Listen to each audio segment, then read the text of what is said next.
नमस्कार बंधुरा आमार बृष्टिपर्णा चैनेले आपनादेरके स्वागत। आज आमी चले एसेछि खूब सहज एकटा रेसिपि निये काँठाल बीजेर तरकारी। काँठाल এই সময় পাকা কাঁঠাল তো বাজারে প্রচুর পাওয়া যায়, আর এই পাকা কাঁঠাল আপনি যদি বাড়িতে নিয়ে এসে খান দু চারটে করে দানা তো থেকেই যায়। তো সেই দানা দিয়েই করেছিলাম এই সুন্দর তরকারিটি। কাঁঠাল দানা এমনিই খেতে খুব ভালো লাগে, যে কোনো চচ্চড়িতে বলুন, কিন্তু এই রকম ভাবে একবার তরকারি করে দেখতে পারেন। একবার খেলে মনে হবে বারবার এইভাবেই খাই। কাঁঠাল দানা নষ্ট করবেন না। তো কাঁঠাল দানা আমি অনেকগুলো কেটে নিয়েছি। কাঁঠাল দানা কাটতে অনেক টাইম লাগছিল, তো সেই কারণে কাটা আর আজকে দেখালাম না। আজকে কেটে ধুয়ে পরিষ্কার করে নিয়েছি। একটু আলু পেঁয়াজ টমেটো নিয়েছি, নিয়ে এবার কাঁঠাল দানাগুলো সামান্য নুন দিয়ে প্রেসার কুকারে সিদ্ধ করে নেব। কাঁঠাল দানাগুলো অনেক দিন ছিল, রোদেতে শুকনো হয়েছে, কিছু কিছু খারাপও হয়ে গেছে, তো সে কারণে কাটতে অনেক সময় লেগেছিল। তো এটা একটু শক্ত হয়ে গেছিল, তো এটা জাস্ট অল্প নুন দিয়ে একটা সিটি দিয়ে নামিয়ে নিলাম। এবার দেখুন কাঁঠাল দানাগুলো সিদ্ধ হয়ে গেছে। এবার ফ্রাইং প্যানে আমি সর্ষের তেল কিছুটা দেব, দিয়ে তেজপাতা শুকনো লঙ্কা সামান্য জিরে আর দিয়েছি একটু হিং, গরম মশলা আর একটু হিং। গরম মশলার মধ্যে আমি শুধু দারুচিনি দিয়েছি। দিয়ে খুব ভালো করে ফোড়নটা যখন খুব সুন্দর গন্ধ বেরোবে, তখন প্রথমে আমি যে কেটে রাখলাম আলুগুলো, সেই আলুগুলো একটু ঢাকা দিয়ে ভেজে নেব। এই যে দেখুন আলুগুলো দিয়ে দিলাম, তারপরে একটু ঢাকা দিয়ে ভেজে নেওয়ার পর তারপরে পেঁয়াজ টমেটো কাঁচা লঙ্কা যেটা নিয়েছিলাম সেটা দিয়ে দেব। দিয়ে এটাকে খুব ভালো করে ভেজে নেওয়ার পর তারপরে যে সিদ্ধ করে রাখলাম কাঁঠাল দানা, সেগুলো দিয়ে এই আলু পেঁয়াজ টমেটোর সঙ্গে খুব ভালো করে ভেজে নেব। আর আমি যেহেতু ঢাকা দিয়ে ভেজে ভেজে রান্না করেছি, তার ফলে এই আলু পেঁয়াজ কিন্তু খুব তাড়াতাড়ি সিদ্ধ হয়ে গেছে। এবার কাঁঠাল দানাও তো আমি সিদ্ধ করে নিয়েছি, নরমও হয়ে গেছে, শুধু জল দিয়ে একটু কষিয়ে নেওয়ার অপেক্ষা। এবার আমি এখানে পরিমাণ মতো বেসিক মশলাগুলো দিয়ে দেব। সামান্য নুন, হলুদ, জিরে গুঁড়ো, ধনে গুঁড়ো, লঙ্কার গুঁড়ো, আর দিয়েছি অল্প হাফ চামচেরও কম আদা। দিয়ে এটাকে খুব ভালো করে মশলাটা কষিয়ে নেব। আর হ্যাঁ, স্বাদের জন্য একটু দিয়েছি চিনি।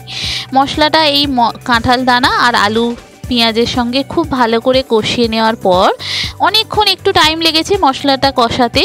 যেহেতু অল্প রান্না আর অল্প অল্প মশলা, একটু ভালো করে না কষালে কাঁচা গন্ধটা থেকে যেতে পারে, তো এটা একটু টাইম লেগেছে কষাতে। বন্ধুরা, রেসিপিটি যদি ভালো লাগে তাহলে আমার চ্যানেল বৃষ্টিপর্ণাকে অবশ্যই সাবস্ক্রাইব ও ফলো করে দেবেন, আর পাশে থাকার বেল আইকনটি অন করে দেবেন। তাহলে ভিডিও আপলোডের সাথে সাথেই আপনাদের কাছে নোটিফিকেশান চলে যাবে ভিডিও আপলোডে। কেমন হলো রেসিপিটি পুরো ভিডিওটি দেখে জানাবেন। ভালো লাগলে একটা লাইক ও শেয়ার করে দেবেন। এবার দেখুন আমি অল্প সামান্য জল দিলাম, যাতে মশলার কাঁচা গন্ধটা না থাকে। এবার যেহেতু আলুও সিদ্ধ হয়ে গেছে আর কাঁঠাল দানাও সিদ্ধ হয়ে গেছে, এখানে খুব বেশি জল আমি দিলাম না। ওই খুব কম অল্প সামান্য, মানে চামচ বলতে গেলে আপনি 2 থেকে 3 চামচ জল দিয়ে এটাকে সিদ্ধ করে নিলাম, যাতে মশলার কাঁচা গন্ধটা না ছাড়ে। এবার এটা একদম শুকনো শুকনো করব, তারপরে এটা নামাবো। আর নামাবার আগে একটু নুন আর ঝালটা আমি টেস্ট করে নেব। দেখলাম নুন একটু সামান্য দিতে লাগবে, তো সেই কারণে সামান্য একটু নুন দিয়ে দিলাম। দিয়ে এটাকে এবার একটু মাখো মাখো করে নেব, মানে মাখো মাখোই হয়ে গেছে, নুনটা যাতে মিশে যায় একটু মিশিয়ে নেব, তারপরে এটা নামিয়ে ফেলবো। এত সুন্দর স্বাদ হয়েছিল কি বলবো আপনাদের। এমনিই তো আমরা কাঁঠাল দানা চচ্চড়ি খেয়ে থাকি, কিন্তু আমার বাড়িতে আমার খুব ভালো লাগে কাঁঠাল দানা খেতে। আমার হাজব্যান্ড আবার কাঁঠাল দানা খেতে পছন্দ করে না, তো ওই কারণে চচ্চড়িতে আর দিতে পারি না, যে কোনো শাকে চচ্চড়িতে দিতে পারি না। তো রয়ে গিয়ে অনেকটাই হয়ে গেছিলো, তো ভাবলাম আজকে আমার জন্য শুধু কাঁঠাল দানার তরকারিটা এইভাবে করি।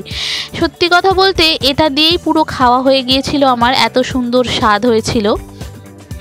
আপনাদের সঙ্গে শেয়ার করলাম, খুব সহজ রেসিপি, খুব সহজভাবে দেখালাম, আর খেতে অসাধারণ স্বাদ হয়েছিল। আপনি যদি কাঁঠাল দানা ভালোবাসেন, এইভাবে একবার আলু দিয়ে কাঁঠাল দানার তরকারি খেয়ে দেখতে পারেন।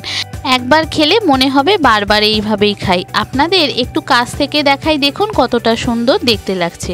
যে সমস্ত বন্ধুরা আমার ভিডিওটি দেখছেন অথচ আমার চ্যানেল বৃষ্টিপর্ণাকে সাবস্ক্রাইব ও ফলো করেননি, তাদেরকে অনুরোধ করব আমার চ্যানেল বৃষ্টিপর্ণাকে সাবস্ক্রাইব ও ফলো করে দেওয়ার জন্য। তাহলে ভিডিও আপলোডের সাথে সাথেই আপনাদের কাছে নোটিফিকেশান চলে যাবে ভিডিও আপলোডের। কেমন হলো রেসিপিটি অবশ্যই পুরো ভিডিওটি দেখে জানাবেন। যদি ভালো লাগে তাহলে একটা লাইক ও শেয়ার করে দেবেন।